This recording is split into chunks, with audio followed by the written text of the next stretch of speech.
Uncle Yara, this is George calling from Ikeja. Thank you very much for calling in, Mr. George. Go ahead, please. Good morning to you. Good morning to the comrade you are talking to. Sure.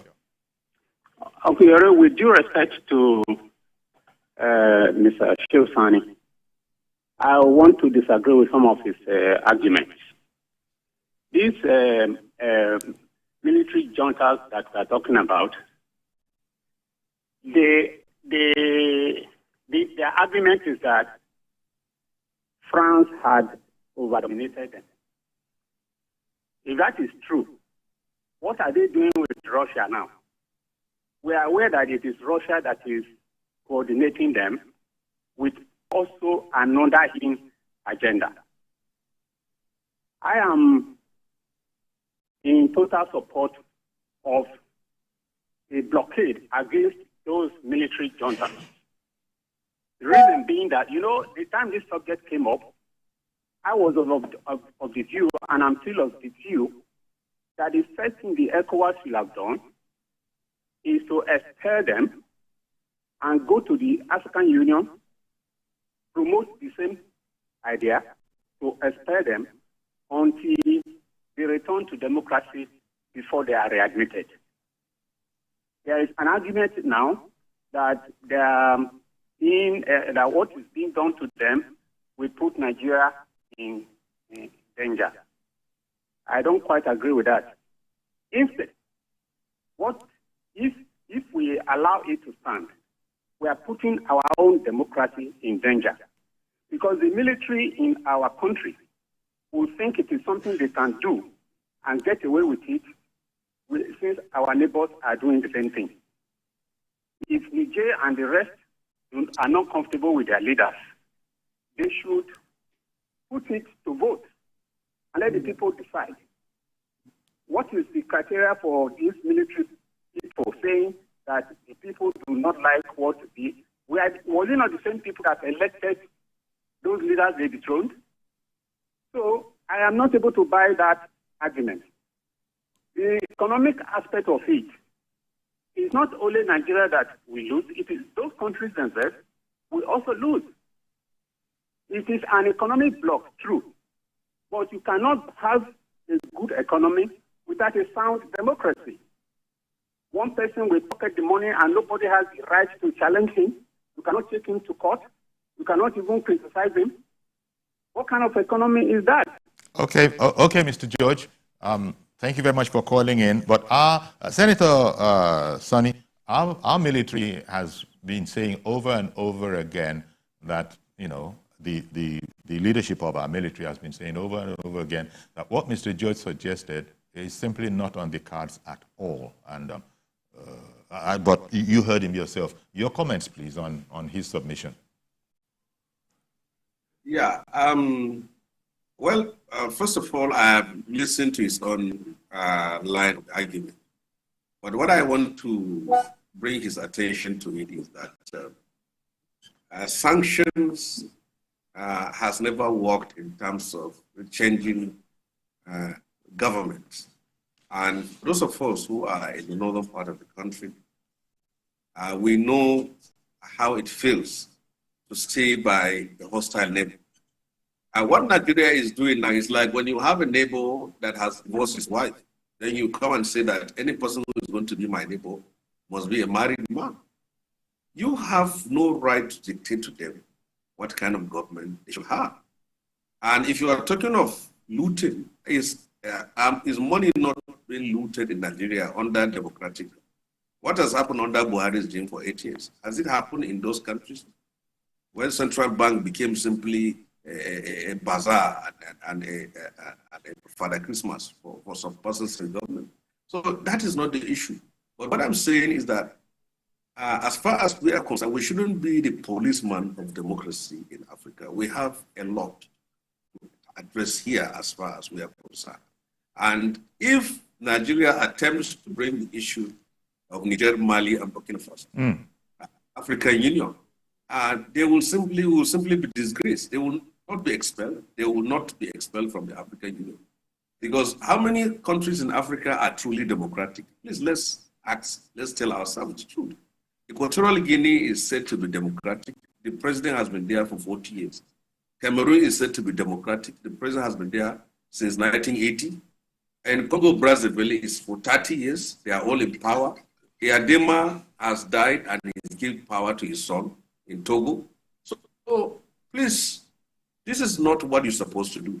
The president of Ivory Coast, Alassane Ouattara, is in the forefront of instigating that we should go to war to change the government in Niger Republic. He is free to go to do that, but not our own country, because we know any war between ECOWAS and this junta is simply between Nigeria and 3 countries. How can we contain that? Okay, one moment, please. Another caller has come on the line.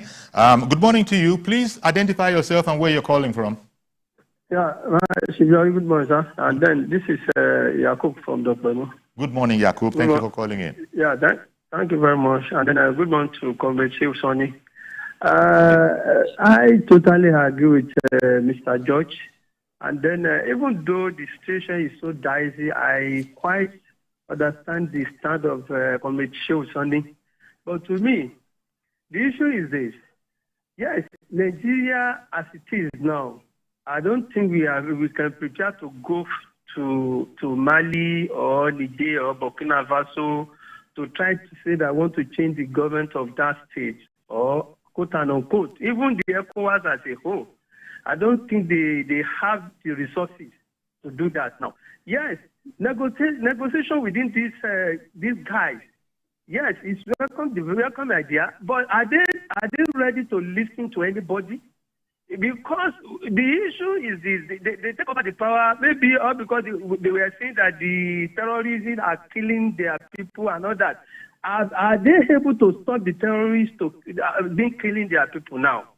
That's another question. Then another question is this.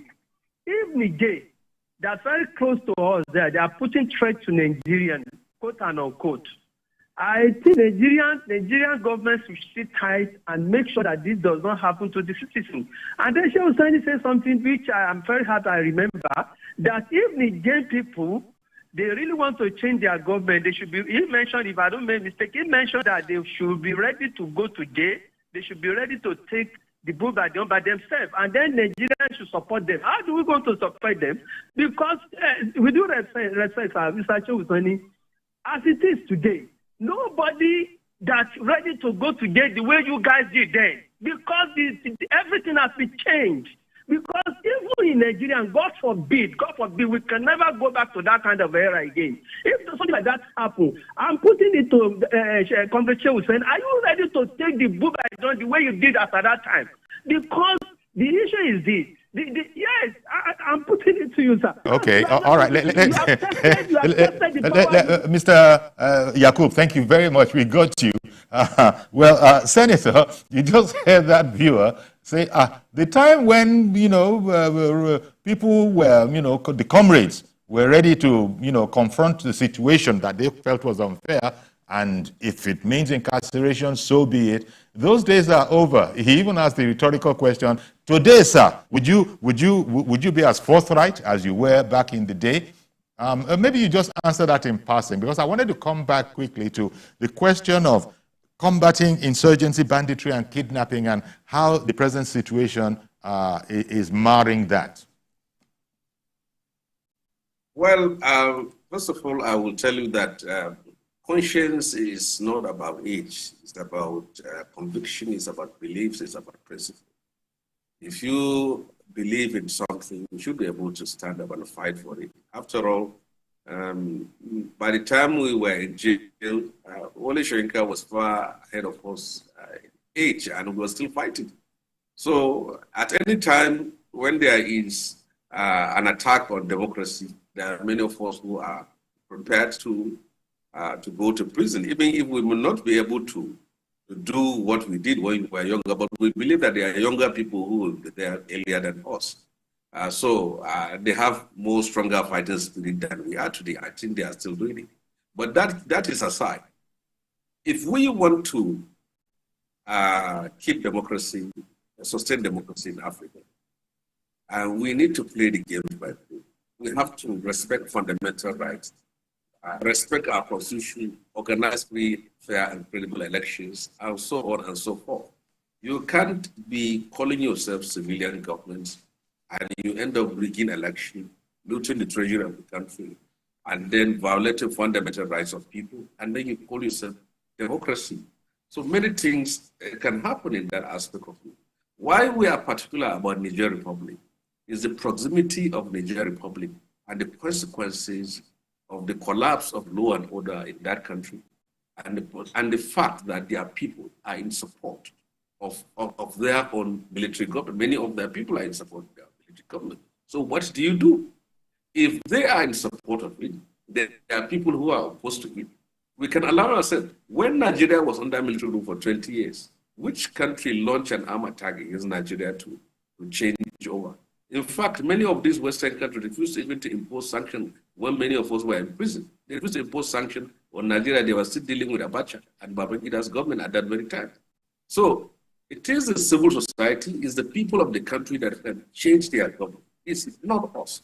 As for us, we have our own interest. Our own interest is security. How can we continue to work, our own security forces continue to work with the security forces of Niger Republic? If care is not taken, if there is hostility between Nigeria and Niger Republic, a vacuum will be created. All these ISIS, Boko Haram will now be emboldened to continue to escalate their activities. That is why we are concerned. Okay, So let me bring in another caller, Senator. Good morning. Please identify yourself and where you're calling from. Good morning, Uncle Yori. This is Temitope calling from Makuonjo. Good morning, sir. Thank you for calling in, Temitope. Go ahead, please. Yes, sir. Yes, sir, Uncle Yori. The challenge about Niger, Mali, Burkina Faso withdrawal from ECOWAS, we want to actually say that if they are ready to go, they should try it out. Nigeria, they have been the beneficiary of the largesse and the resources of Nigeria over time. Nigeria has fully funded the multinational joint task force due to the insurgency and the upheaval in the Sahel region, which has come at a cost. Those money could have used for personal development, our education, and in our health sectors. So if they choose to opt out, I believe we should call it their bluff. So they should go on their own. Let's use this money to secure our borders. Okay. What the activist Senator Seusani is saying, like the few callers said, in these days we are protesting, we are dancing, we are singing. It was not like that in their days. So are we saying there's military takeover in Nigeria, we welcome it with negotiation and all the likes? Please, we should take it and ensure these resources, instead of spending it on negotiating with them, should be used to secure their borders, our borders. Well, okay, because I was going to ask, the senator just made the point about instability or unfriendliness from Niger, or a lack of cordial relations between us and Niger, would have its effect on our security. Temitope, okay, you've gone. Okay, yeah. Yes, did you catch that point that the senator made? It's about the instability. We have put so much resources in ensuring these are neighbors, even in our fight against Boko Haram. Most of these hide and seek from Cameroon and neighboring borders, we knew how they contributed to where we got to where we are. Okay. It's about the instability. So we should take a firm stand. If they don't want to embrace democracy, then we should stop funding them, funding multinational joint task force that should benefit. They have easy access to our region to sell their cattle, their wares, their farm produce. So then why will we? All right then. Thank you very much, Temitope. Well, I can imagine almost your response to that, Senator, because you've encapsulated in what you said earlier. But Temitope there is saying that let them go if they want to go. That's not quite the way these things work. Well, you see, what we are trying to do by imposing sanctions on them is we are teaching them to be independent of us. And I don't think at the long term it's for Europe. We need to understand this. Chad, Cameroon, and Niger don't have a Boko Haram problem. It is our problem. It is Nigeria's problem that spread to their country. So we are the ones that spread the cancer of our own problem to their country. And now they are helping us to fight the terrorists, and even sometimes even incurring into our own borders. Now look at it from that point of view. Secondly, there are no Nigerian refugees in Nigeria. There are Nigerian refugees in Niger Republic, which shows that it is our own problem. There are no Chadian refugees in Nigeria. There are Nigerian refugees in Chad, which shows it is our own problem. We can't secure our country alone if we don't work in tandem, if we don't cooperate with our neighbors. It's not possible. And we can learn from them.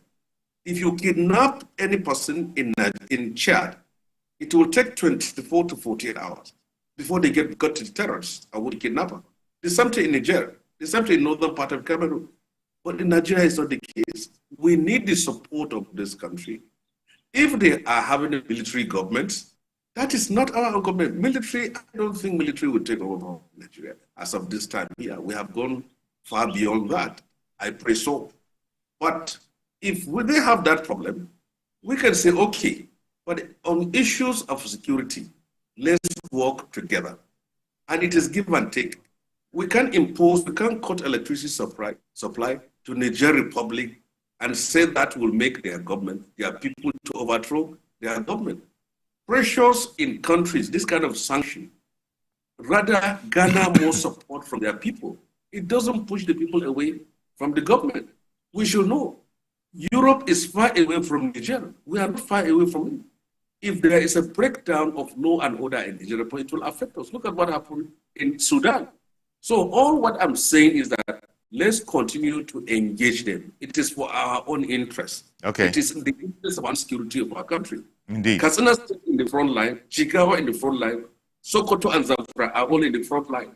How can we sacrifice our people simply because those people have overthrown the government of their country? Their people should be able to restore democracy if they want. And if they want their military rule, let them continue to have it. But it's not our problem. It's the security of our country. And let's deal with them on that aspect. All right, Senator. But I have just less than 2 minutes left. So let me just interrogate that last point that you made, that if they want a military regime, let them have it. That goes against the whole ethos of ECOWAS as enunciated by President Tinubu when this whole palaver started. He was adamant there, and most African countries seem to say that we're tired of democracy. And we're tired of military regimes, a lack of democracy. Africa has to move forward. You can't continue. Look, democracy might have its flaws, but there's nothing quite as good as it. And so let's work at that. I think it was in that light that President Tinubu had said at the time that there is absolutely no alternative to democracy, and we weren't going to let it stand. Now, it might not have worked out exactly the way we might have thought, now that Burkina Faso, Mali, and Niger are digging in. But how do you see this ending against the backdrop of ECOWAS has immediately responded that we have not been formally notified of the exit of these brother countries, and that they favor a negotiation approach? Are you optimistic that we can talk around this and get back on track as one big African family? Well, you see, President Tinubu is right. He's the chairman of ECOWAS, and as a chairman, you need to speak based on the laid downs, the template as for the organization which you are heading, and he has spoken about that. But let's come to reality now. What is ECOWAS? ECOWAS is simply Nigeria. We fund about 80% or 70% of the budget of ECOWAS. All what I'm saying is that in the event of any military confrontation or breakdown of one order, it will be Nigeria versus the 3 countries, Togo, Cote d'Ivoire, all those, Guinea, Conakry, and whatever. What do they have? We had the experience in the 90s. What happened in Liberia? The West promised to help Nigeria to be able to restore order in Liberia and Sierra Leone. They left us to foot the bill. The former chief of defense staff said Nigeria spent about $7 billion, which the money was never refunded. 80% of those killed were Nigerian soldiers. So don't listen to those who wants you to go hawkish and go into military confrontation. Okay. If any of those so-called champions of democracy wants to restore democracy, they should do it. For us, the security of our own country is what matters most. We've got to leave it there. Senator, thank you very much for making time for us this morning. We've got to leave it there. We've taken the perspectives of Senator Shehu Sani. This is a story that, as you can imagine, is only just beginning, so this can't be the end of it. We'll also take a look at other perspectives as the week wears on. Thank you very much for being with us this morning, Senator Shehu Sani, once again. That's our program today. Please join us tomorrow for a fresh edition. I am Yori Folare. Bye-bye for now.